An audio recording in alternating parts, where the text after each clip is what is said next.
les tout petits, devant les écrans de votre téléphone ou de votre tablette. Certaines études mettent en garde sur le pouvoir de nuisance, dégradation de la vue, effets nocifs sur le cerveau, retard de développement. D'autres viennent en revanche affirmer qu'il faudra du temps avant de pouvoir apporter de réelles conclusions. Alors, qui croire ? Pour la première fois, une enquête à grande échelle aux États-Unis ouvre plusieurs pistes. Frédéric Prabonneau avec Benjamin Poulain. Une tablette ou un téléphone comme papa-maman, c'est tentant même pour les plus petits. Et la consigne « pas d'écran avant 3 ans » n'est pas toujours facile à respecter. Yael a 2 ans et des parents informaticiens qui préfèrent encadrer qu'interdire. Elle nous vole notre téléphone. Ouais. Elle fait quoi avec YouTube. Et on gagne des dessins animés.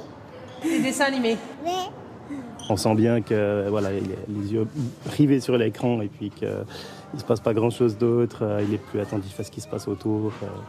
Il est plus marrant en fait quand il fait autre chose qu'être fixé sur son écran. Selon les derniers résultats de l'étude française ELF, à 2 ans, 21% des enfants jouent avec un téléphone au moins une fois par semaine, 10% tous les jours ou presque. Avec un ordinateur ou une tablette, c'est 28% au moins une fois par semaine, 12% tous les jours ou presque. Alors quels sont les effets de cette exposition aux écrans ? La question n'est pas nouvelle. On s'inquiète pour ces enfants arrivés à leurs écrans. Au bout d'un moment, on ne peut plus, on a mal à la tête. Troubles de l'attention, du sommeil, du langage, addiction, autant d'effets possibles d'une exposition prolongée. Mais les scientifiques ont encore du mal à donner des réponses précises. Il nous manque essentiellement les données qui nous permettent de trancher sur cette question fondamentale qui est quel est l'effet de l'exposition massive aux écrans sur des périodes prolongées. Et pas notamment pas à un âge donné, mais surtout au cours du développement. C'est-à-dire que si j'ai été exposé aux écrans entre 1 et 3 ans, qu'est-ce que ça a comme effet ensuite sur la maturation cérébrale plus tard ? Pour répondre, des chercheurs américains ont lancé un suivi sur le long terme. Et les premiers résultats des IRM cérébrales sont étonnants.